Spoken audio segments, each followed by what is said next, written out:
Sejam bem-vindos ao programa Tô Dentro, do CCG da Unifor. Esse programa ele é realizado pelo Núcleo de Pesquisa do CCG, o NUPESC, e tem a organização do Núcleo de Eventos do CCG. O NUPESC ele é o Núcleo de Pesquisa do Centro de Comunicação e Gestão, onde lá nós somos responsáveis por todo o fomento à pesquisa dos cursos relacionados ao nosso centro, sejam grupos de estudo, sejam grupos de pesquisa. Aqui, no caso, a gente tem uma live do grupo de estudo Bate-Bola Acadêmico, que é conduzido aí pela professora Ana Beatriz, e hoje a nossa live tem o tema Bate-Bola Acadêmico, Futebol Pós-Covid. A Ana será a nossa mediadora, né? A professora Ana Beatriz Maia, ela é contadora, ela é coordenadora do grupo de estudos Bate-Bola e professora da área de finanças do CCG. E o nosso convidado de hoje é o senhor Mauro Carmelli, que é presidente da Federação Cearense de Futebol e diretor da CBF. Bem-vindo a todos, boa noite e um ótimo evento. Obrigada, Danilo. Boa noite a todos. Primeiramente, eu gostaria de agradecer a cordialidade, disponibilidade e a atenção do Dr. Mauro Carmelli, presidente da Federação Cearense, por aceitar o convite do Centro de Ciências da Comunicação e Gestão da Universidade de Fortaleza, para esse bate-bola acadêmico que a gente espera, né, que seja uma conversa bem descontraída. Como o professor Danilo colocou, sou a professora Ana Beatriz Maia, sou professora do Centro, né, de Contabilidade e Finanças, coordeno o grupo de estudos Bate-Bola Acadêmico Científico, que a gente criou em agosto do ano passado, em agosto de 2019, e hoje a gente é feliz por dizer que ele conta hoje, esse grupo, com 26 integrantes, tendo a participação de alguns professores parceiros, como o próprio professor Luiz Sede, que está aqui nos acompanhando, e muito obrigada, professor Luiz, que intermediou, né, esse contato com o Dr. Mauro Carmelli. Outros professores também da Unifor, a professora Ercília, o professor Josimar, a professora Cailine, o professor Robson, alguns professores de outras instituições, por exemplo, da UFC, nós temos a professora Alessandra Vasconcelos, que é a nossa parceira, da Unilab, a professora Vanessa Ingrid, e vários alunos, tanto da graduação quanto da pós-graduação. Nós temos alunos, inclusive, que estão fazendo mestrado e participam também do nosso grupo de estudos, bem como alguns empresários do mercado do futebol. Aqui no Brasil, né, falando aqui do Ceará e de São Paulo, que participou do nosso grupo, e também nós temos, né, membros que hoje vivem nos Estados Unidos, e a gente está tendo a grata oportunidade de fazer essa troca no nosso grupo de estudos. Então, é uma grande oportunidade para o nosso grupo. Todos estão aí no YouTube, então, um alô para todo mundo que está aí acompanhando pelo YouTube.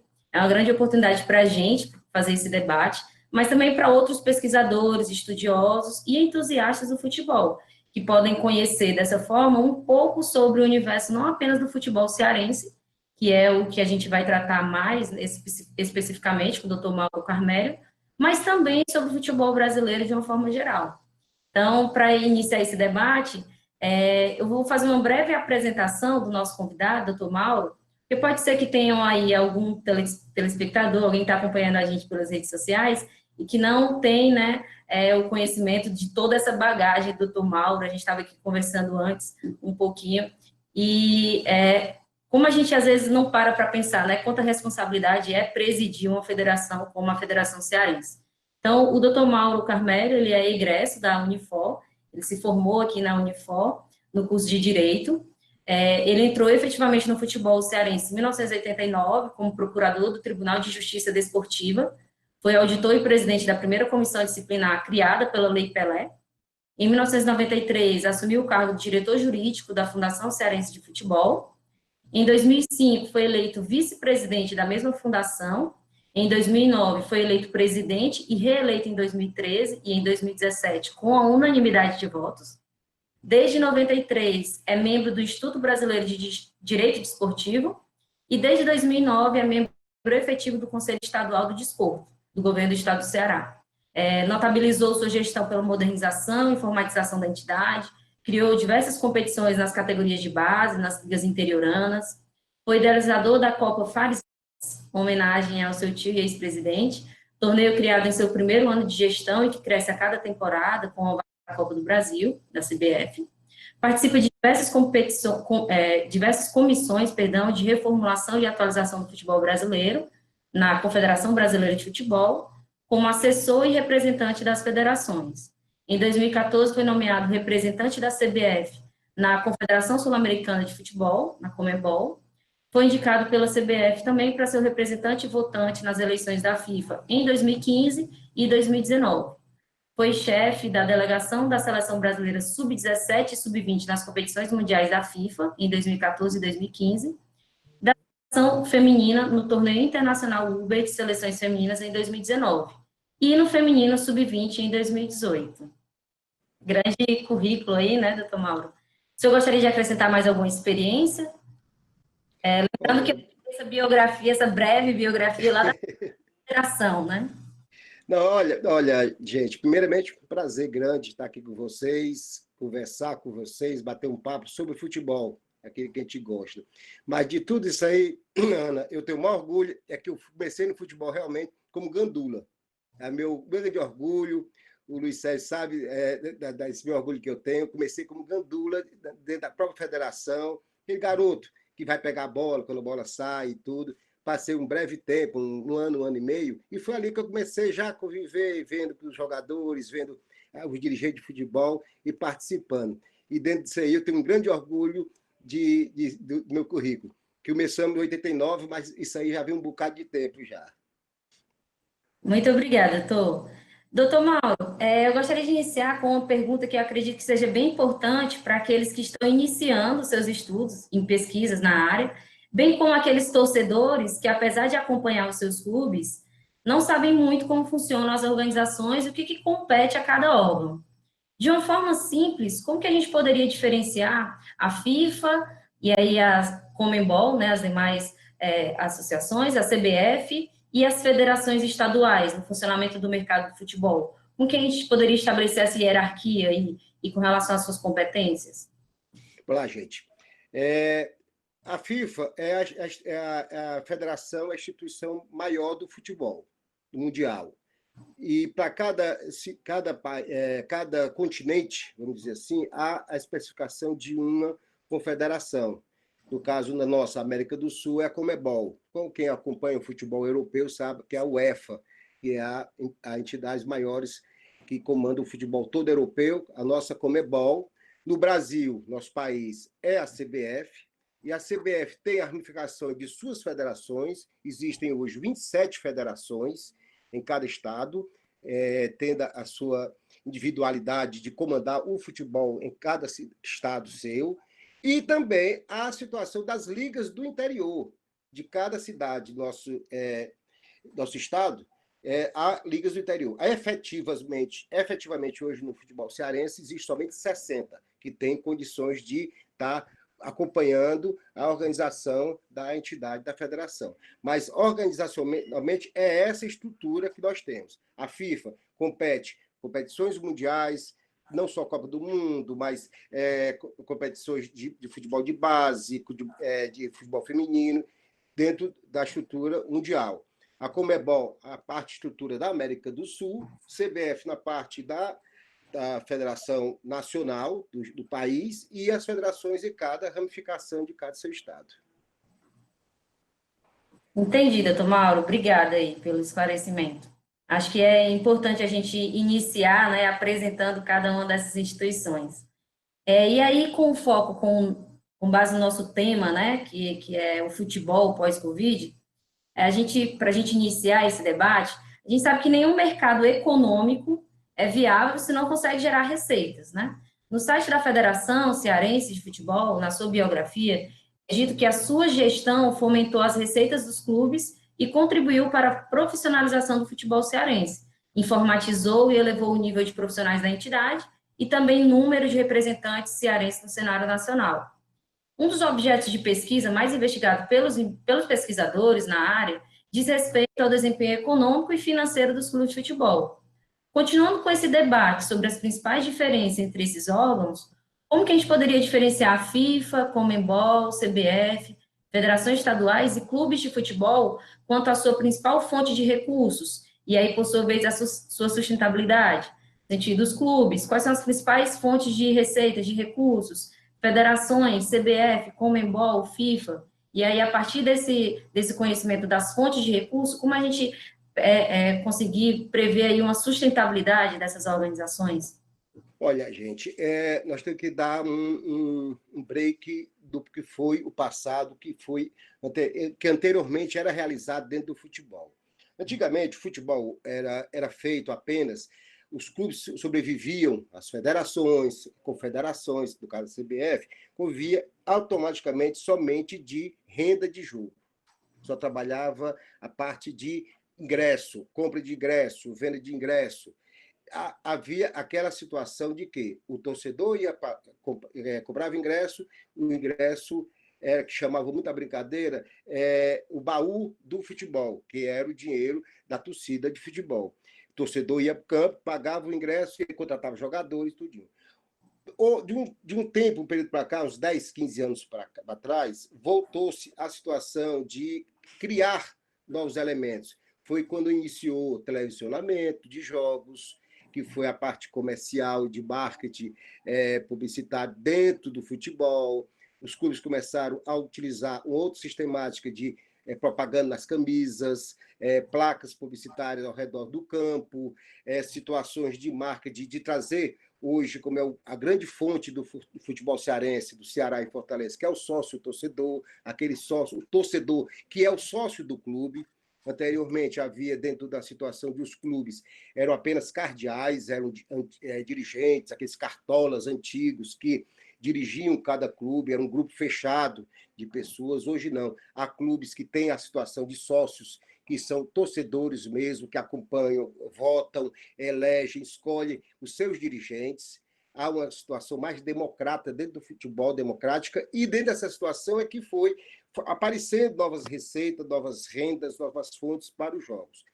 Hoje, o futebol dá bola até o fio do apito do juiz, do jogo, é vendido. É uma marca, dentro da situação que fomenta as verbas para dentro do futebol. E hoje eu posso dizer, com certeza, a renda, a arrecadação de jogo, talvez seja quarta ou quinta receita, tanto de clubes como de federações e confederação. Isso, é isso que a gente pode identificar. O senhor estava comentando aí sobre esse retrospecto, aí eu fiz vem na memória, como o senhor colocou aí, que seu primeiro contato com a gandula, né? Me veio na memória que eu também, pequena, lá em Limoeiro do Norte, meu pai foi secretário de Cultura e Desporto lá. Então, como o senhor vinha falando no início, a realidade dos pequenos clubes, principalmente dos municípios interioranos, né? E aí, como que é aquela dificuldade para esses clubes se sobreviverem? Então, eu lembro da gente lá na bilheteria tentando vender. Né? Então, realmente é uma realidade com relação aos clubes. Quem pesquisa já na área, né, verifica que, de fato, houve uma mudança com relação a essa colocação, né, com relação à bilheteria, de fato, a gente pode perceber isso. E com relação à federação, doutor Mauro, o que o senhor verifica, assim, o que o senhor pode nos dizer com relação às fontes de receita da Federação Cearense, né, que aí a gente tem menos pesquisas ainda, né, sobre as federações, sobre a CBF, sobre a FIFA. Quais são as principais receitas desses outros órgãos? Olha, no caso da federação, hoje vamos para a CBF. CBF, a situação da CBF, a receita principal da CBF a situação da seleção brasileira. Seleção brasileira, que é a grande fonte de renda da CBF. Ela tem outros trabalhos paralelos de fomentação, mas a grande fonte dela é a seleção brasileira. O Brasil, hoje, a seleção brasileira ainda é uma grande força para dentro do futebol mundial. E ali que ela recebe a receita. Futebol cearense, a federação tem 3 situações. Nós não recebemos verbas nem federal, nem municipal e nem tampouco estadual. Não há nenhum convênio, parceria com o governo de qualquer maneira.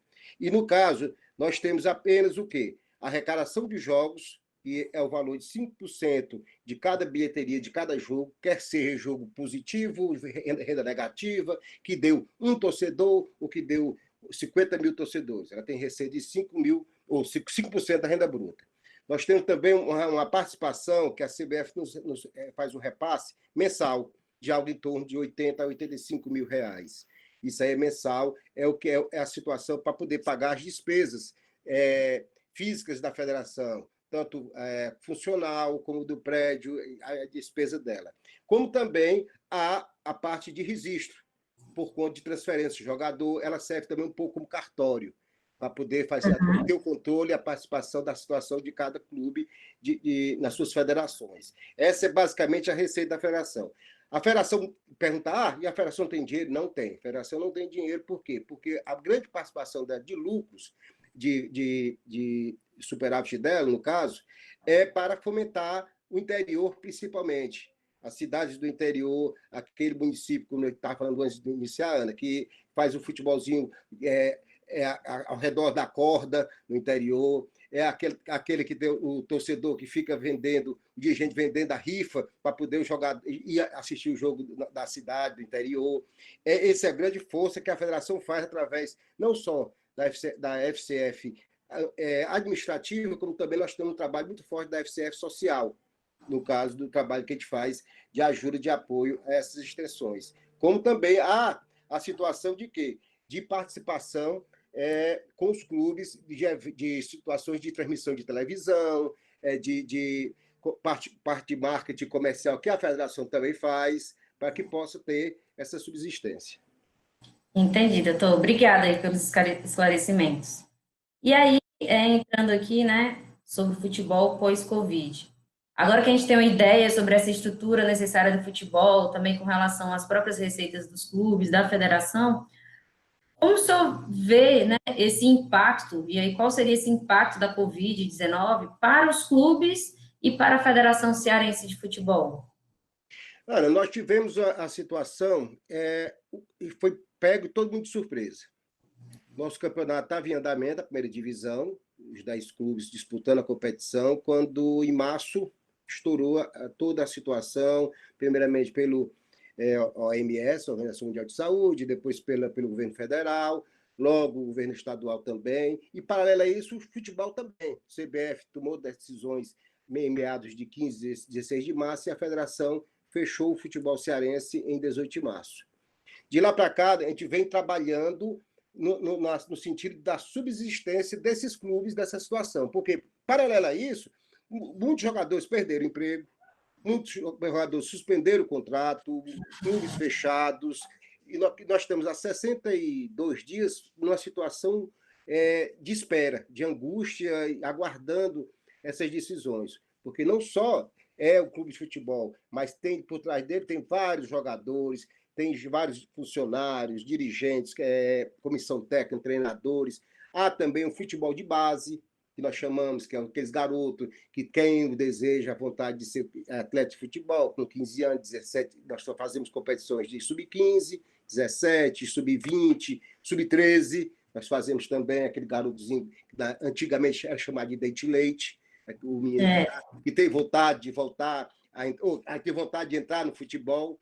E dentro disso aí, houve uma angústia muito grande. E isso de diferentes proporções dentro do futebol cearense. Ceará e Fortaleza têm um pensamento diferenciado, porque já são clubes de elite, já um clube, graças a Deus, nós tivemos a condição de estar hoje o futebol cearense numa primeira divisão do futebol brasileiro. Nós temos hoje uma condição de dizer, Ana, dos 7 clubes, dos 10 clubes que nós temos do futebol cearense, na primeira divisão nossa, Série A, nós temos 7 clubes competindo e fazendo futebol nacional.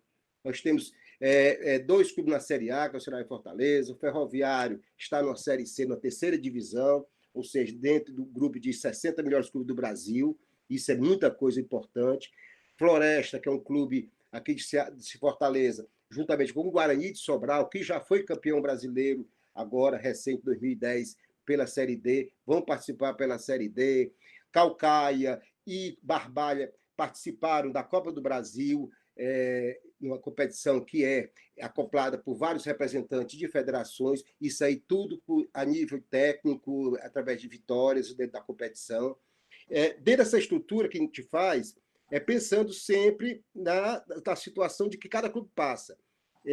Esses 60 dias, presidente, que é que tem feito? Receber ligações, pedidos e informações dentro dessa estrutura. Tanto de clubes grandes, como eu estava dizendo, Ceará e Fortaleza, como também daquela ligazinha pequena lá de Limoeiro, vamos dizer assim, lembrando da sua cidade. Mas dentro dessas condições é que nós temos que ter a paciência. E nós estamos, nesse período, planejando. Nós não paramos. Nós temos um planejamento total de retomada do futebol cearense. Porque em qualquer momento pode acontecer a situação. Eu sempre trabalho, e dentro da estrutura que a federação tem, videoconferência é diariamente 3, 4 reuniões. Dentro da estrutura de quê? Esperando o D+1. Na hora que nós tivermos a orientação do governo do Estado, da Secretaria de Saúde, o futebol cearense está pronto para treinar. Nós não vamos começar irresponsavelmente botando jogo, já participando. Nós vamos fazer um treinamento, e antes desse treinamento, nós vamos fazer ainda uma fase de planejamento em cada clube. Ceará, Fortaleza é uma estrutura, eu sempre repito, mas aquele clube menor, Caucaia, Barbalha, Pacajus, que vai jogar ainda no campeonato, eles vão ter que fazer uma preparação.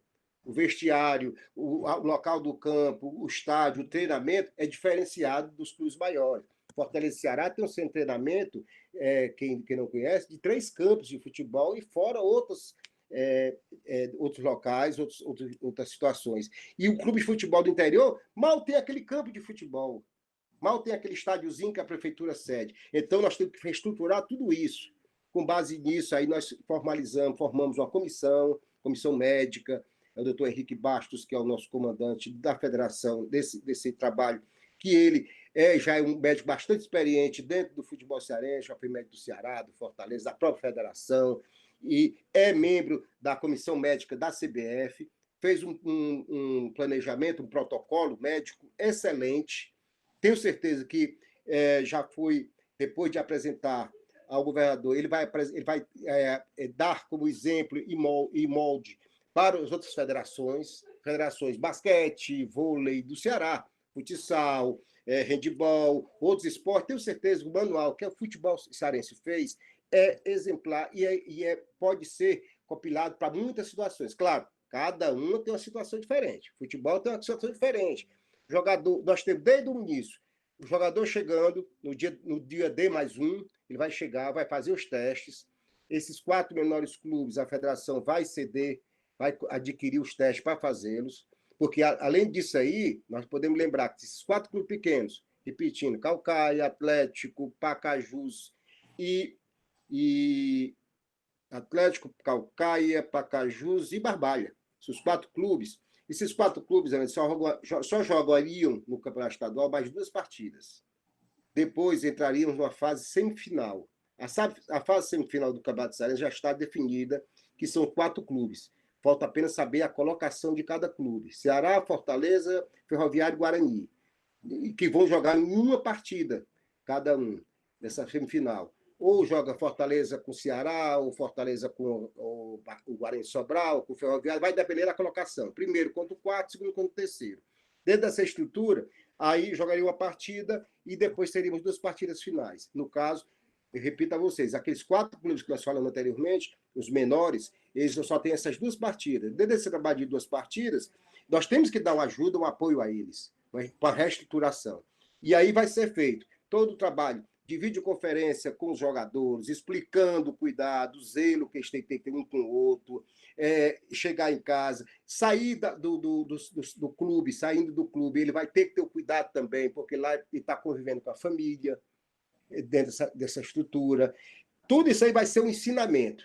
E dentro dessa estrutura que nós queremos, nas primeiras semanas do D+1, dar essa orientação. Depois ele vai passar para um planejamento, uma preparação física individual.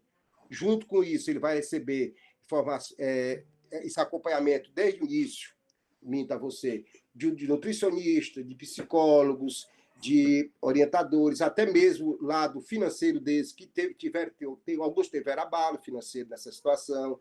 Tudo isso aí para que possam estar recuperados da condição. Porque aí, o presidente, mas cada um é responsável por cada um, cada clube é responsável por cada um. Ele vai preparar, a federação vai dar só um âmbito geral para eles. e cada um vai ter seu protocolo individual. Mas a situação de que, como o esporte, o futebol é de choque, no caso, o jogador do Caucaia, ele vai estar a mesma preparação, o mesmo cuidado, mesmo zelo do que o jogador do Ceará, que é um valor mais alto. Até porque Ceará, Fortaleza, Ferroviário, Guarani e Floresta, que o caso Floresta não está participando mais do campeonato, ele foi eliminado, foi um dos rebaixados desse ano, mas está na competição nacional por força da competição do ano passado. No caso, esses clubes vão disputar até o final do ano. E o futebol, pode ter certeza, não será até o final do ano, será até janeiro, fevereiro. O calendário deve se estender mais uns 2 meses, calendário nacional. E dessa estrutura é que nós podemos fazer esse trabalho de muito cuidado, agora com muita responsabilidade por conta de quê? São vidas. Nós não podemos ter essa condição de estar brincando. Vida só tem uma. A ladainha certa, mas é o correto. Nós não podemos ter o cuidado e o zelo. Primeiro treino, a minha primeira opção. Depois a gente pode pensar se nas etapas seguintes derem certo, depois de fazer o teste, depois de preparação física, o convívio, o relacionamento entre eles for bom, aí no caso a gente volta a pensar em voltar a jogar essas 11 partidas que faltam no Campeonato Estadual terminar. Obrigada, doutor Mauro. É muito bom a gente escutar o presidente da federação falando isso, né? Porque mostrando que tem um planejamento. É importante a gente destacar que o mercado do futebol não se difere dos demais, que necessitam, é claro, né? Quando a gente está falando da questão econômica, né? Do impacto econômico que está acontecendo em todas as áreas. O mercado do futebol também sofre esse impacto. Mas é importante quando a gente vê o presidente da federação se colocando dessa forma. A gente tem um planejamento estratégico, a gente está pensando no D+1, né, como você colocou, está pensando um dia de cada vez, mas a gente está preparando, né, o futebol cearense para que, de forma segura, ele possa voltar, né, ele possa, de fato. E aí, entrando nesse mérito que o senhor colocou, né, da Federação Cearense dar um suporte aos clubes, tinha até uma pergunta do Instagram, do Eduardo Correia. Ele tinha feito a pergunta, eu estou antecipando, porque, como o senhor colocou, eu acho que cabe nesse momento. O que competiria, ou o que a Federação Cearense poderia fazer, ou, enfim, qual seria a posição da Federação Cearense, no sentido daqueles clubes, por exemplo, como o Guarani, com relação a aqueles clubes que não contam mais com atletas, né, com relação ao contrato, né, pensando nessa volta do campeonato? Olha, vamos ver bem diretamente, o Guarani de Sobral, ele tem ainda, repetindo, 2 partidas pela fase classificatória, tem ainda uma semifinal, já concreta, já certo, por ter sido classificado, e pode ir para 2 partidas finais. Pode ainda tentar o título de campeão. E tem ainda a participação dele na Série D, na quarta divisão do futebol brasileiro, durante todo o segundo semestre.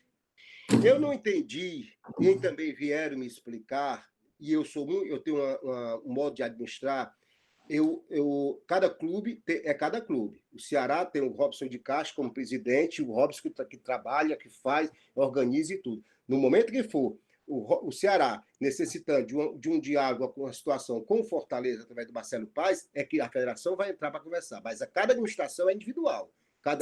Eu não me meto em nenhuma decisão de contratar jogador, de registrar jogador, de regularizar jogador, de ter a condição de ficar com esse jogador, o que é que o senhor acha do treinador, presidente, e tudo, não me meto. Isso aí eu fico muito tranquilo nesse sentido, porque a federação é o quê? Para administrar e organizar o futebol, a cada participação. O Guarani de Sobral, no caso respondendo, quando deu o estouro no meados de março, ele apenas chamou todos os jogadores, tudinho, desligou os jogadores, admitiu tudinho. Quando eu vi essa situação, eu expliquei, não, eles devem comunicar à federação. E dentro dessa situação, Ana, tem cada clube, há o registro da federação. Como eu falei anteriormente para ti, é um cartório. E toma conta de quantos jogadores cada clube tem e tudo. E não vinha para a federação a informação da rescisão desses contratos. Não chegava. Os jogadores continuavam vinculados desportivamente à federação. Se o Chiquinho da Silva, jogador do Guarani, ele foi desligado no vínculo de funcionário do clube.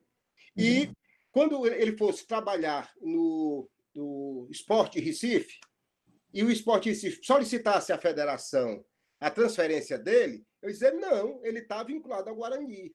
Quer dizer, não houve o trabalho organizacional do Guarani nesse sentido. E foi que apareceu, no caso, 2 jogadores, 2 atletas dessa situação, de clubes, um do Mato Grosso e o outro no clube do Amazonas. E aí, quando eu entrei em contato, não, presidente, nós apenas fizemos um acordo, e disse, esse acordo está muito mal feito, gente. Vocês deviam ter perguntado a gente, dentro dessa situação. Os sindicatos atletas estiveram lá e me parece que já estão organizados. Rescindiram o contrato direitinho, embora da federação ainda não apareceu nenhuma rescisão. No caso, quando uma das normas, uma das portarias que nós baixamos no momento do início da pandemia, foi de que todos os prazos de contratação, de registro e rescisão permanecem suspensos. No caso, quando nós voltarmos, eu vou determinar aí botar assim, vamos pensar assim, um D mais 15 de marcar essa data para contratação. No caso, o Guarani Sobral pode adquirir e contratar novos jogadores para a competição. O Fortaleza também, o Ceará, pode ser jogado. Só não pode, dentro de um dos itens do regulamento, que o jogador que jogar pelo Ceará ele não vai poder jogar pelo Guarani. O jogador que jogar pelo Barbalha não pode jogar pelo Atlético. Isso aí não. Mas aí tem um leque de jogadores, de atletas nesse sentido. Para não haver o prejuízo até mesmo, porque muitos clubes tiveram que suspender contratos, como eu falei anteriormente. Muitos clubes tiveram que rescindir jogadores. Aí dentro dessa situação, não. O Guarani está dentro dessa situação. Não sei como é que ele vai fazer. Se ele vai retornar aos contratos antigos que tinha, do vínculo trabalhista que ele tinha, já que a federação está registrada ainda, se vai contratar novos jogadores, isso aí, quanto a isso, é a parte administrativa dele, parte dele. A federação está fazendo a parte dela, está abrindo espaço para fazer essa condição. O Barbalha, vou dar outro exemplo, o Barbalha tinha contrato com jogadores até dia 30 de abril. Dia 30 de abril, o Barbalha hoje só tem um jogador vinculado na federação. Por conta, e é um jogador de base, jogador de sub-20, jogador terceiro, cara de 19 anos, esse atleta. Quando voltar a situação, ele vai pegar os jogadores da região, do Cariri, pode ter certeza, isso aí é para a experiência quem tem, vai pegar e vai registrar para jogar essas 2 partidas. E vai estar o prazo normal para isso, dentro dessa situação. Por conta de quê? Isso aí não é só o futebol cearense. Olha, Ana, o que eu já vi de coisas do futebol brasileiro, de situações que estão passando nos outros clubes, e que o futebol cearense, graças a Deus, tem uma estrutura muito forte. Nós temos uma situação de ensinamento, os próprios dirigentes de clubes hoje são diferenciados, eles têm um conhecimento maior dentro do futebol, e para conhecer, e são pessoas que já têm uma experiência administrativa, de organização, para poder fazer esse trabalho. Porque muita gente que é do futebol, que federações grandes do futebol brasileiro, que está passando situações difíceis relacionadas à estrutura dos clubes. Espero que, quando lembrarmos que tiver o aval da Secretaria de Saúde do Estado, que os clubes estejam preparados também para receber essas orientações, para que possam ter. Mas nós estamos conversando com eles pessoalmente, conversando com eles, pessoalmente não, minto, conversando individualmente com eles, dentro da situação, para que possam estar pronto para começarmos a competição novamente, começarmos o treino novamente. Entendi. Obrigada, doutor. Doutor, ainda nesse sentido aí da questão, né, do apoio da federação, da CBF, a CBF divulgou no seu site oficial o repasse às equipes que disputam as séries C e D, valores equivalentes à média de 2 folhas salariais dos atletas de cada competição. Mesmo apoio dado aos participantes das séries A1 e A2 do Campeonato Brasileiro Feminino. O total anunciado de 19 milhões a título de doação seria repassado para a base da pirâmide do futebol, coordenado pela entidade, em competições de nível nacional, em função das dificuldades causadas pela pandemia do novo coronavírus. Ao todo, foi anunciado no próprio site da CBF que seriam beneficiados 140 clubes, em uma ação realizada por ela, com o apoio das federações estaduais. O Estevão Freitas, que é do Instagram, @futebol Terra do Sol, e aí, juntando aí com a pergunta do Eduardo Correia, gostaria que o senhor explicasse como que tem funcionado esse auxílio aos clubes. essa proposta, né, da CBF. E aí, como que a Federação Cearense, ela entra também nesse intermédio, né, desse apoio aos clubes? Anteriormente, Ana, anteriormente, todo repasse que a CBF dava aos clubes passava pela federação. Hoje não, a CBF encaminha, faz o depósito, manda o cheque diretamente para o clube. Isso aí foi muito bom para as federações. Não há o controle. Nós temos apenas a obrigação e a responsabilidade de colher o recibo dos clubes. O presidente do clube, nesse sentido. E há também, dentro da orientação, o acompanhamento do que vai fazer com essa verba. Nós não podemos ter as situações do caso dessa verba de emergência que foi concedida, que o clube utilize essa verba para contratação de jogador, para pagar débitos anteriores à pandemia, dívida que ele tinha. Ele tem que utilizar dentro dessa situação de emergência. Isso aí há o controle de que eles têm que caminhar documentação, recibos, despesa relativa a isso, para poder ter esse controle. E a federação, claro, como filiada à CBF, nós teríamos que fazer uma assistência a esses clubes nessa situação. Tanto Ferroviário, Guarani, e Ferroviário recebeu algo em torno de R$200 mil, Guarani e Floresta algo em torno de 120. Ceará e Fortaleza, na base da pirâmide do futebol feminino, receberam 60 mil, me parece o valor. Para tu ver, eu não tenho tanto interesse com o dinheiro dos outros que eu nem sei, mas é mais ou menos isso. Além do que, Fortaleza e Ceará tem uma verba já especial, diferenciada, porque são clubes da Série A, são clubes de elite do futebol brasileiro, e eles têm vários contratos através de televisão, a contrato de propaganda de placas publicitárias internacionais, quer dizer, há uma diferenciação da verba para eles. Mas, basicamente, da Série C, Série D e futebol feminino, foi dentro desses valores. E a gente acompanha, mas com cuidado. É tanto que teve algumas federações que tiveram problema com seus filiados, com seus filhos, com seus clubes, no caso de utilizar, não repassaram para algumas despesas e tudo, e isso aí está sendo alvo de trabalho individual lá da CBF, com o controle e com a cobrança em cima desses clubes.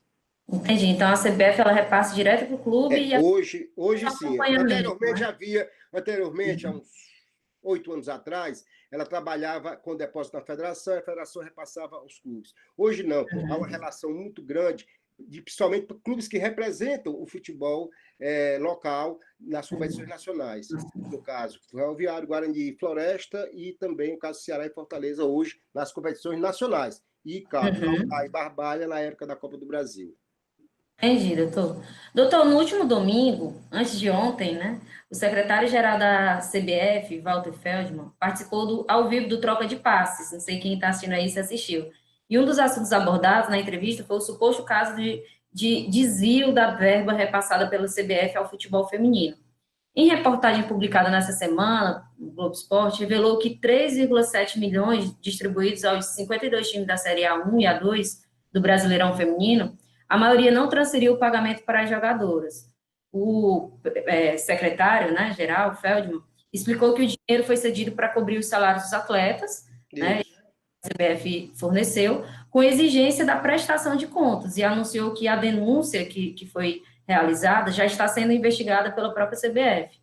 Nessa mesma linha, integrantes do nosso grupo de estudos, a Natália Pérez, de São Paulo, e a Tabata Viana, que também é representante do Comitê de Esportes da ONG Mulheres do Brasil, e está em parceria com a organização Sports Integrity Global Alliance, e é CEO da empresa Joga Brasil, ela é empresária, né, lá nos Estados Unidos, situada em São Francisco.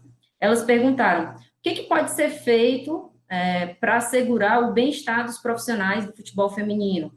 Que tipo de ações a Federação Cearense do Futebol e a CBF visam a diminuição dessas desigualdades de gênero no futebol? A gente vê que já tem algumas iniciativas aí da CBF, né, de uns anos para cá, com relação a isso. E aí, que ações, né, a gente pode elencar aí, que ações a Federação Cearense tem tido, e a própria CBF, nesse sentido de diminuir as desigualdades de gênero no futebol? Olha, Ana, um tema muito bom, gostoso, porque é o futebol feminino, porque eu gosto, eu sou um dos fãs do futebol feminino. Eu, logo que assumi a federação, não tinha futebol feminino no futebol cearense. Não havia. Eu posso dizer que sou um dos criadores que não foi só comigo. Mas não havia campeonatos estaduais, havia amistosos, havia jogos festivos, mas não havia um campeonato competitivo de futebol feminino. E dentro desse trabalho, nós realizamos as competições. O primeiro campeão, me parece, pela memória, foi o Fortaleza, num jogo disputando com o Maranguape.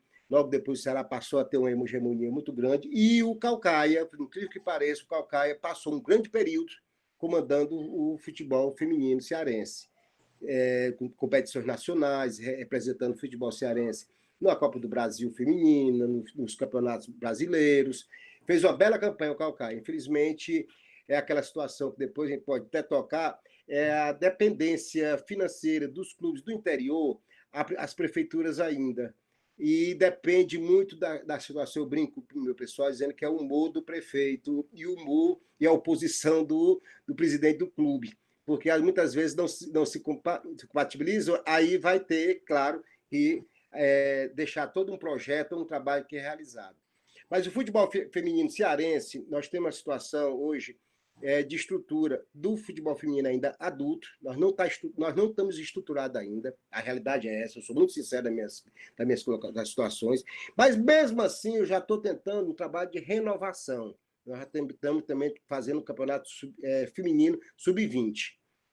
Agora é que a realidade da realidade, que Ceará e Fortaleza se interessaram para fazer o futebol feminino novamente, porque anteriormente havia até mesmo como uma novidade. Pararam um período de 5, 6, 7 anos e agora estão voltando novamente. Ah, mas foi pela bela vontade? Não foi não, gente. É porque eles participam da Série A e a Conmebol exige, dentro dessa estrutura, que os clubes disputem competições nacionais. Mas mesmo assim, a gente aproveita, a gente acha bom, porque estão disputando competições locais. E, inclusive, estava até pronto já o campeonato, já vai iniciar agora no mês de abril. Infelizmente, vamos ter que passar um pouquinho para frente, mas vai ter, pode ter certeza. Essa competição eu farei. E dentro da estrutura, gente, eu estou falando aqui dentro do futebol cearense. E isso eu falei dos dirigentes de clubes também, que não havia tanto interesse. Como também, dentro do organograma da CBF, tem presidente de federação que ainda não quer falar em futebol feminino de maneira alguma. Eles entendem que o futebol feminino não é... O futebol é só dos meninos e não das meninas, que eu acho totalmente errado. E, olha, eu posso dizer, como você falou, no currículo, participei de várias competições da seleção brasileira, participei das adultas, da seleção principal, como também de base, sub-17, sub-20. Olha, como é bom. E, olha, eu posso ser sincero, vou magoar até mesmo os meninos, jogadores, mas as meninas jogam com muito mais amor, jogam com muito mais vontade, mais denodo, até aquela vontade de crescer mais ainda, elas têm mais paixão por aquilo. Eu posso dizer a você que participei de seleções adultas em competições mundiais e o Brasil perdeu o jogo, foi desclassificado e o jogador, na hora que desceu do vestiário, botou o fone de ouvido e ficou lá esperando dentro do ônibus para ir para o hotel para tomar banho. E, enquanto isso, com as meninas também, que nós tivemos também decepções também em algumas competições, a minha Nossa Senhora, para tirar essas meninas de campo, é o quê? É o lado sentimental, é o lado sensível que ainda existe dentro do futebol. Existe, claro, dos meninos também, mas as meninas também é diferenciado. E esse é o carinho que eu tenho, porque eu gosto de ver as pessoas tendo vontade de crescer, eu gosto de ver a tentativa de se superar. E isso é importante para o futebol feminino. O futebol feminino do estado de Ceará ainda está encaminhando. Muitas vezes acontece, eu tenho na federação, e o Luiz Sérgio é testemunha, a grande maioria dos departamentos da federação é comandado por mulheres, por incrível que pareça. E dentro dos departamentos do futebol feminino tem a Aparecida, e a Aparecida, ela me procura, presidente, pelo amor de Deus, vamos abrir os campeonatos estaduais para outras empresas, para outras instituições, fazer um campeonato aberto, não só com os filiados. Eu fiz uma temporada, me parece que foi 2018 ou 2019, e isso foi bom, porque surgiu muita gente. Mas quando há necessidade, a obrigatoriedade de fazer um campeonato oficial com os clubes de camisa, que se chamamos, fica mais difícil, porque a estrutura, aí para terceirizar, para poder o Pacaju ceder as camisas para o clube, já uma parte jurídica, um cuidado, um zelo, porque as atletas hoje não são mais eminentemente amadoras, elas assinam um contrato, há um contrato de trabalho, há um contrato de registro dessa situação. Mas eu acho que com o tempo vai passar e o futebol feminino vai crescer muito ainda no Brasil, pode ter certeza, por quê? Porque a atual gestão da CBF tem um carinho muito grande pelo futebol feminino. Eles têm o pensamento diferenciado também, no sentido de crescer essa modalidade, por conta de que é uma modalidade que dá condição, não é uma seleção brasileira principal, não é uma seleção dos meninos, que hoje tem um histórico de quantos anos, mais de quase 90 anos, 100 anos de futebol.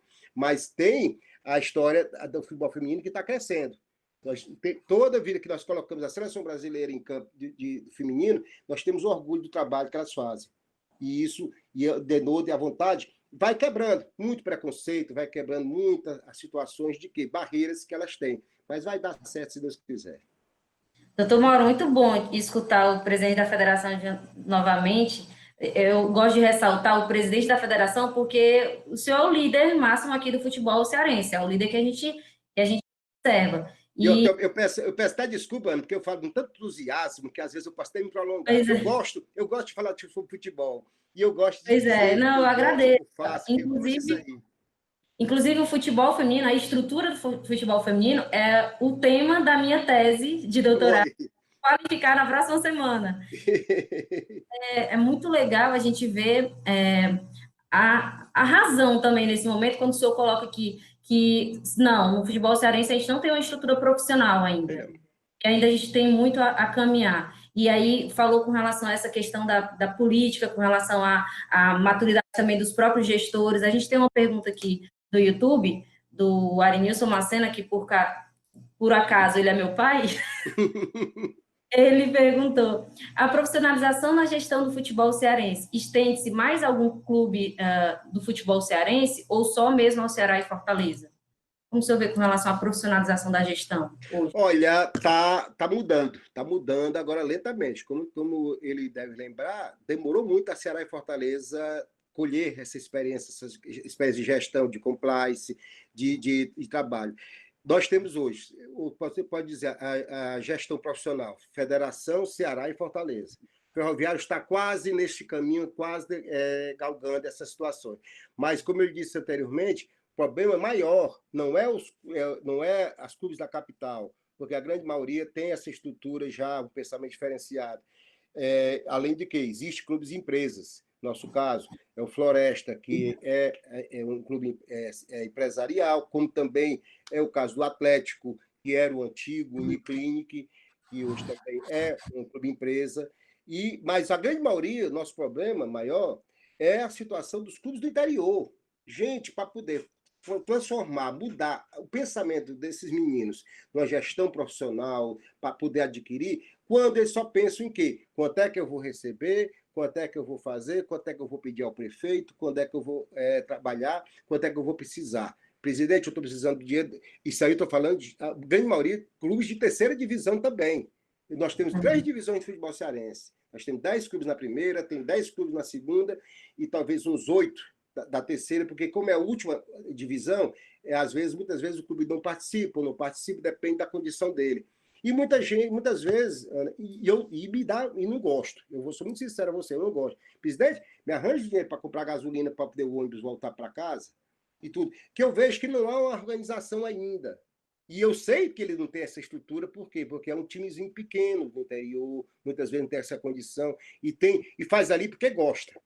Mas eu tenho um sonho ainda que um dia eu vou ver ainda a grande maioria dos meus clubes já com a estrutura que hoje tem o Ceará e Fortaleza. E logo, logo, talvez o Ferroviário, o Guarani de Sobral, que é uma cidade muito grande dessa estrutura, em Juazeiro também o Icasa, que está hoje numa segunda divisão, mas com problema mais político, problema de divisão, de alas A, B, C, aí quando se juntam para brigarem, aí o presidente da federação tenta organizar tudo, mas nunca tem condição. E o Icasa, que fez um período muito bom representando o futebol cearense no brasileiro, infelizmente hoje está numa segunda divisão e tem uma enorme torcida lá em Juazeiro do Norte, na área do Cariri todo. Doutor Mauro, eu já recebi aqui um aviso que a gente tem 5 minutos, então eu vou ser breve aqui. Só? Tá muito, muito bom, né? Não, agora que Né? eu estou começando a me Né? soltar mais. Eu também acho, mas... Então, em nome de todos os alunos, professores, membros internos e externos do Ceará, de São Paulo, dos Estados Unidos, que compõem o grupo de estudos Bate-Bola Acadêmico Científico, todos os colaboradores compõem o Centro de Ciências da Comunicação e Gestão da Universidade de Fortaleza, bem como os entusiastas de futebol que acompanharam a transmissão pelo YouTube, né, pela TV Unifor, pelos canais da TV Unifor. Agradeço mais a sua cordialidade, gentileza, por dispor esses minutos de atenção e debate. E para fechar o nosso bate-bola, eu vou trazer uma última questão, né, que foi levantada já pelo grupo de estudos, pelo Denis de Oliveira e a Ana Nikolaeva, que também é dos Estados Unidos. Também é uma pergunta que envolve o que o pessoal do YouTube estava querendo saber também, o pessoal colocou algumas perguntas lá no YouTube.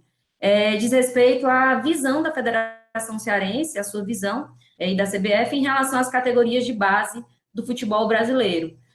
Que ações específicas positivas já foram adotadas aqui no Brasil, que pode servir de reflexo, ou que pode estar sendo utilizado por outros países, ou que outras práticas podem ser adotadas no Brasil, vindas aí, né, como tendo como espelhos outros países, né? Alguma agenda ou estudos em andamento sobre esse tema do futebol de base? Qual a importância desse trabalho? Qual a sua visão para o futuro de futebol? Olha, Ana, excelente pergunta. Que bom que a gente vai relembrando do que a gente faz, que muita gente vai fazendo e não relembra. Na Copa do Mundo 2014, que foi feita no Brasil, sempre há a história, o valor que a gente chama, é um valor de reserva que não houve necessidade de ser gasto dentro da estrutura da Copa do Mundo 2014. E essa verba toda está sendo destinada na CBF para quê? Para a CBF Social, trabalho social, que todo ano, todo local é feito. Aqui em Fortaleza já consegui trazer umas 5, 6 eventos da CBF Social, trabalho com garotos de base, futebol feminino, teve umas 2 vezes já com a oportunidade de ter essa fomentação, essa ajuda, dos professores da CBF que vêm aqui a Fortaleza, da orientação, seminários de orientação, como também uma das partes desses valores é levada ao futebol de base. O futebol de base do Brasil, antigamente, era cada um por si dentro dessa estrutura. Eu posso dizer a você que dentro das 10 maiores federações, e graças a Deus a nossa está incluída dentro delas, antigamente não estava, que nós temos um trabalho de fazer igual, copiado do que é a estrutura que hoje a seleção brasileira de base tem. Muitas vezes, no início, eu converso muito, eu gosto de ouvir muito pessoas mais experientes na CBF, e conversando antes dessa gestão agora do presidente Rogério Caboclo, com o Branco, lateral esquerdo do Brasil, todo mundo lembra dele da Copa do Mundo. E o Branco é um dos coordenadores da base do futebol brasileiro. E conversando comigo, eu dizendo, Branco, assim, meu currículo também, eu tentei ser jogador, viu? Porque não consegui, viu? Aí. Também tentei. Não, aquela a desculpa de dizer que não, eu preferi estudar, não sei o quê, tudinho, mas não, porque não dava mesmo para dar bola, não. Aí, no caso, conversando com o Branco, e o Branco disse, presidente, o grande problema do futebol brasileiro hoje, porque a gente vê, minha Nossa Senhora, ninguém conseguia ganhar mais nada no futebol de base mundial, nos campeonatos ninguém estava ganhando mais, tudinho. A gente ia ver os nossos garotos sem preparação nenhuma, de conhecimento. Por quê? Porque vinham dos clubes crus, não havia uma fundamentação, não havia treinamento de campo fundamentado e tudo. Porque sempre o clube de futebol, grande maioria, Nordeste, vou levar assim, quem trabalha com o futebol de base são ex-jogadores. O jogador deixou de jogar bola, o Chiquinho deixou de jogar bola, ele vai treinar. Então fica tomando conta da base aí do Ferroviário, toma conta da base do Fortaleza e tudo. Não há uma fundamentação física, não há uma fundamentação psicológica, não há um trabalho de nutrição e tudo. Isso aí a CBF está fazendo esse trabalho através do legado, o legado da FIFA, que a gente chama, essa verba que é destinada para algumas ações. E dentro da estrutura, essas 10 federações, nós estamos fazendo esse trabalho. Olha, o que nós já tivemos já de reuniões, de seminários com esses dirigentes, com esses preparadores físicos, com esses treinadores, A CBF hoje tem um curso, tem um dos núcleos, que é a CBF Academy, onde faz toda a estrutura de ensino aos treinadores. Logo, só quem vai treinar futebol de base, no futebol no futebol brasileiro, e, claro, no cearense também, que eu vou fazer isso aí, são pessoas que têm primeiro um curso da federação ou da CBF. Por conta de quê? A obrigatoriedade de ter aquela orientação. Porque um treinador de futebol, o dirigente, o preparador físico, o base, tem que ser pessoas que são orientadores também, eles são professores também. E, paralelo a isso, eu tenho até uma tese lá que eu coloquei na CBF, vamos também orientar, também ensinar os pais do futebol de base. Que, Ana, o que tem de pai que fica atrás do alambrado, xingando o juiz, xingando o treinador do outro clube e tudo. Aquelas mães que querem que os filhos sejam o futuro Neymar do Brasil. Olha, é uma brincadeira. Depois de convite, qualquer dia você ia a um jogo de futebol de base da seleção, da federação, você vai ver uma loucura. Mãe brigando contra a mãe, já aconteceu, porque o menino dele bateu e fez uma falta no jogador. Quer dizer, deu um carrinho. Isso, treinador mandando bater e tudo, isso não pode. Quer dizer, tudo isso aí, a CBF está fazendo esse trabalho de projeção para todos, tudo ser igual. Quando um garoto do Ceará se revelar como bom atleta, ele for para o Flamengo, ele já trazer um fundamento, já trazer um histórico, tanto físico, como também de personalidade de pessoa que ele é. Para que possa depois, posteriormente, ir para a seleção brasileira, ou a ponte direta do Ceará para a CBF, para a seleção brasileira, ele já tem essa estrutura, que infelizmente hoje não tem. Nós estamos ainda fomentando aí, né? Não há ainda a situação, talvez eu possa dizer a você, em 22, talvez já tenha esse trabalho todo fomentado, porque algumas federações não têm essa estrutura ainda. Nós temos, já estamos preparados, já estamos loucos para acontecer isso, porque aí vai mudar a geração do futebol cearense. Antigamente havia uma situação de que grande maioria dos jogadores do futebol cearense eram de fora. Hoje já está mudando o espelho. Grande maioria jogadores são daqui, não só do Ceará, mas da região Nordeste. Isso é importante para a gente. Nós temos, claro, tem jogadores 2, 3, 4, 5 jogadores, mas na miúde tem. E muitas vezes que o jogador daqui do futebol cearense, de base, não é reconhecido, não é levado para o time profissional, esses jogadores aparecem em outros clubes do Brasil. A gente vê de vez em quando uma situação, até mesmo europeu. Eu sendo mais rápido um pouquinho, eu estava uma época no Catar com a seleção brasileira e estava na seleção sub-20. E estava um jogador lá, um rapaz, um menino lá, eu não conhecia, porque a grande maioria é aquela situação também que muitas vezes essa seleção viaja, mas viaja só a parte administrativa, organizacional, e os jogadores são da Europa, por causa do custo do amistoso, nessa situação.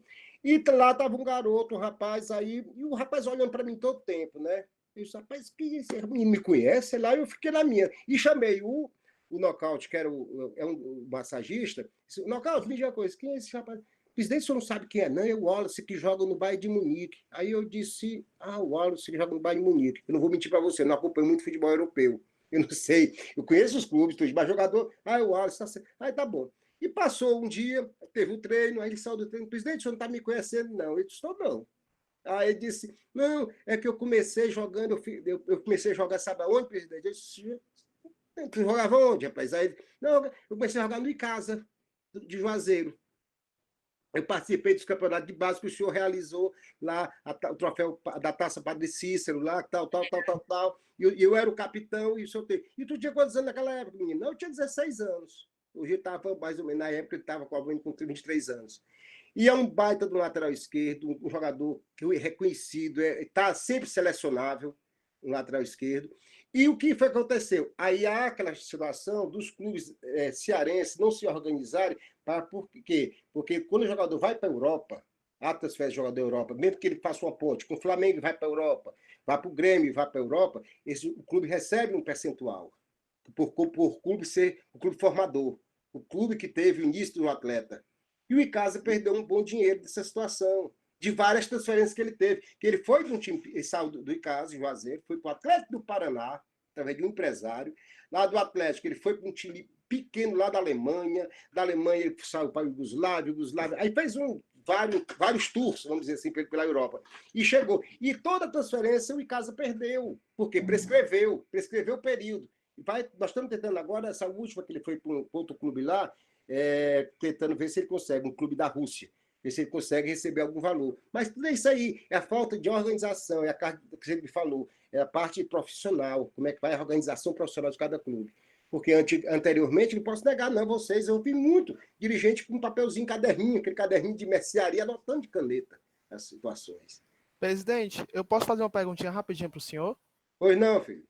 Boa noite, eu sou Felipe Rolim, sou estudante de jornalismo, da cadeira de jornalismo esportivo do professor Wagner Borges, e eu queria saber, assim, nesse período de pandemia e, consequentemente, de paralisação do futebol cearense, é o momento certo de repensar na mudança do calendário, que, ao meu ver, é um pouco grande, um pouco alongado, é o momento certo da gente pensar em poder diminuir um pouco essa situação?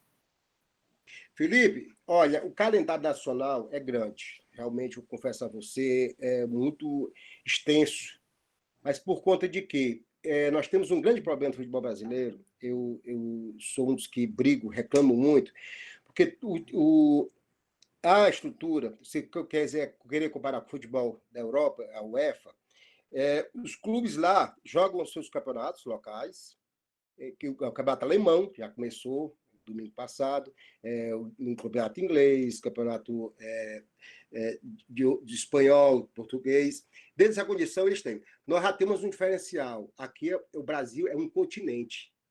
Brasil, cada estado, Ceará é como se fosse Portugal, é como se fosse a Espanha.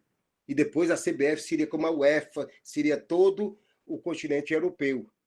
E dentro disso aí, nessa estrutura organizacional de existia competições de estadual, existe a competição brasileira, nacional, que são hoje 4 divisões, mas logo também vai começar a repensar isso com a 5ª divisão, há estruturas de futebol de base, e além do que, nós temos que competir nas competições da Sul-Americana, da Conmebol. E dentro da Conmebol tem a Sul-Americana, tem a Libertadores de América, para depois ascender, para tentar ir para para a Copa Mundial, da Copa Mundial da FIFA, de clubes. E dentro da estrutura, se você chegar, na situação, havia uma ideia, ano passado,